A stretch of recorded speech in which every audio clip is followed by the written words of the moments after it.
প্রিয় শিক্ষার্থীরা, আশা করি তোমরা ভালো আছো। অষ্টম শ্রেণীর গণিত বই আজকে কিছু অঙ্ক করাবো। তো আমি মোহাম্মদ সিকান্দর, বিনা টিউশনের পক্ষ থেকে তোমাদের স্বাগত জানাই। অষ্টম শ্রেণীর গুরুত্বপূর্ণ একটা সৃজনশীল প্রথম অধ্যায়, যে অধ্যায় থেকে প্রতি বারে আমাদের প্রশ্ন আসে, এমনকি যদি বার্ষিক পরীক্ষায় থাকে, অর্ধবার্ষিক সব পরীক্ষায় প্রথম অধ্যায় থেকে অঙ্কগুলো আসে। একটা সৃজনশীল গুরুত্বপূর্ণ একটা সৃজনশীল তোমাদের আজকে আমি ক্লাসটা দিব। তো আশা করি মনোযোগ সহকারে দেখলে তোমরা এটা পরীক্ষাটা ভালো মার্ক পাবা। দেখো, মূল বইয়ের 10 পৃষ্ঠার ক্লাস 8 আমাদের সৃজনশীল 10 নম্বর। এটা হচ্ছে প্রশ্ন। আমাদের তালিকার কিছু সংখ্যা দেওয়া আছে। কলম বলছে 29 ও 37 কে দুইটি স্বাভাবিক সংখ্যার বর্গের সমষ্টিরূপে প্রকাশ করো। খ, তালিকার পরবর্তী 4টি সংখ্যা নির্ণয় করো। এখানের পর আর 4টা সংখ্যা নির্ণয় করতে হবে। তালিকার প্রথম 50টি পদের সংখ্যার সমষ্টি নির্ণয় করো। এরকম যে 5, 13 বা যে 50টা পদ সবগুলো যোগ করে কত যোগফল হবে সেটা আমাদের নির্ণয় করতে হবে।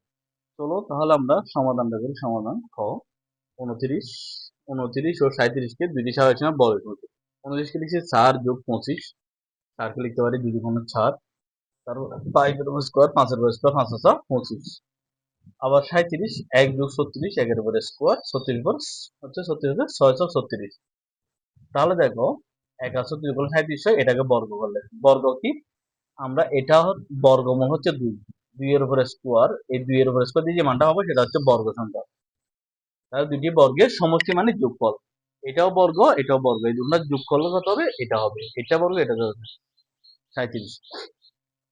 দেখো, তালিকার পরবর্তী 4টি সংখ্যা নির্ণয় করো। দেওয়া আছে, এটা দেওয়া আছে, আমরা পরবর্তী 4টা সংখ্যা নির্ণয় করবো। তাহলে পার্থক্য কি? দেখো, 5 এর সাথে 8 যোগ করলে 13 হয়, 13 এর সাথে 8 যোগ করলে 21, 21 এর সাথে 8 যোগ করলে 29, 29 এর সাথে 8 যোগ করলে 37। এবার প্রত্যেকবার 8 8 বাড়বে। তাহলে এখন দেখো এর পরে কত? 8 যোগ হবে না? এটার সাথে 8 যোগ করে এখানে বসবে। সেজন্য আমরা এখন তালিকার পরবর্তী 4টি সংখ্যা নিয়ে করছি। 37 সাথে 8 যোগ করছি, কত হয়েছে? 45। ঠিক আছে, 45। তাহলে 45 এর সাথে আবার 8 যোগ করবো। 8 যোগ করলে কত হয়? 45 এর সাথে 8 যোগ করলে 53। ঠিক আছে, আবার 53 এর সাথে 8 যোগ করবো। 53 এর সাথে 8 যোগ করলে কত হয়? 61। 61 এর সাথে আবার 8 যোগ করবো। 8 যোগ করলে কত হয়? 69। তাহলে এই 4টা হচ্ছে পরবর্তী সংখ্যা। বুঝতে পারছো?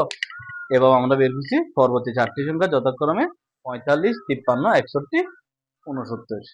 এটা হচ্ছে উত্তর। এটা দেখাতে হবে না, এটা আমি জাস্ট বোঝার জন্য দিছি। বুঝতে পারছো? এরপর বলছে তালিকার প্রথম 50টি সংখ্যার সমষ্টি দেব। তাহলে তালিকার প্রথম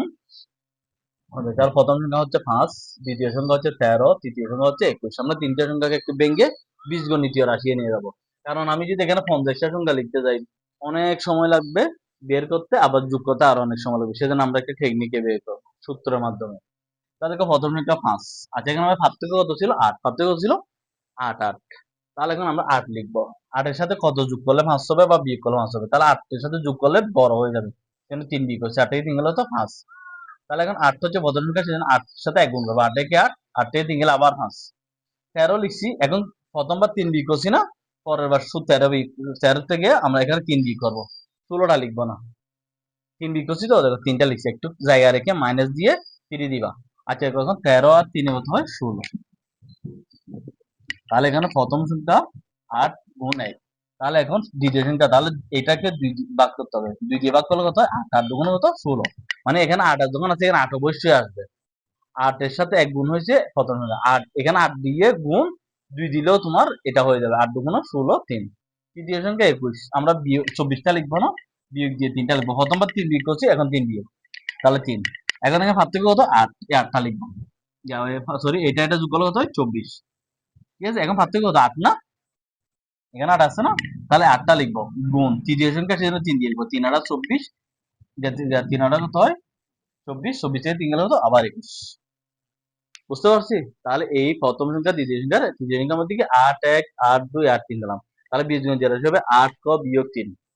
তার মানেটা কি? cos জায়গায় যদি 1 দিলে প্রথম সংখ্যা বের হবে, 2 দিলে দ্বিতীয় সংখ্যা, 3 দিলে তৃতীয় সংখ্যা, 3 দিলে 4 দিলে চতুর্থ সংখ্যা। দেখো 4 দিলে 4 8 32, 32 3 গেলে কত হয়? 29 হয়ে যাবে আমাদের।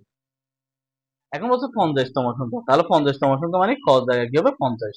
তৃতীয় সংখ্যা যদি 3 হয়, দ্বিতীয় সংখ্যা 2 হলে cos জায়গায় কত হবে? 50তম হলে 50। তাহলে 50 দিয়ে এটা গুণ করলে এটা হচ্ছে বিয়োগ 3, এটা থেকে এটা বিয়োগ করলে হয় এত। এটা হচ্ছে এখন শেষ সংখ্যা, এটা হচ্ছে কত? শেষ সংখ্যা মানে 50তম সংখ্যা এখন। ঠিক আছে, তাহলে এটা হচ্ছে প্রথম সংখ্যা, এটা এখন শেষ সংখ্যা। মধ্য সংখ্যা কত? 50টা সংখ্যা, 1 2 3 50টা সংখ্যা। তাহলে এখন সমষ্টি বের করতে হবে। সমষ্টি হচ্ছে প্রথম সংখ্যা যোগ শেষ সংখ্যা ভাগ 2 গুণ প্রথম সংখ্যা। প্রথম সংখ্যা 5, শেষ পর্যন্ত 50 সংখ্যা হচ্ছে এটা, গুণ কয়টা সংখ্যা? 50টা সংখ্যা ভাগ 2। ঠিক আছে, 2 দিয়ে এটাকে আমরা ভাগ করবো, তাহলে এখানে কত হবে? 25। এটা যোগ করলে এটা হচ্ছে গুণ 25টা লিখলাম, এটা গুণ করলে কত হয়? 1000, সরি 10,050। তাহলে 5 থেকে, মানে প্রথম সংখ্যা থেকে 50টা সংখ্যা সবগুলো যোগ করলে 1050 হবে। এটাকে আমরা সূত্রের মধ্যে হচ্ছে। এই অঙ্কটা খুবই ইম্পর্টেন্ট।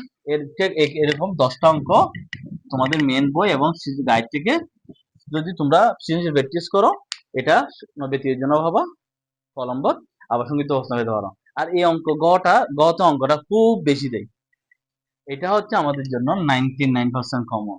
এই অঙ্কটা আসলে অষ্টম শ্রেণী প্রথম অধ্যায়। আশা করি বুঝতে পারছো। না বুঝলে আমাকে কমেন্ট করবো। যারা আমার চ্যানেলটি সাবস্ক্রাইব করছো তাদেরকে ধন্যবাদ, যারা করো না তাদেরকে বলবো সাবস্ক্রাইব করা লাগবে আর বেল আইকনে ক্লিক করা লাগবে, তোমরা যেন নেক্সট ভিডিও গুলো পাও। ভালো থাকিও। অর্ধবার্ষিক পরীক্ষার জন্য তোমাদের শুভকামনা।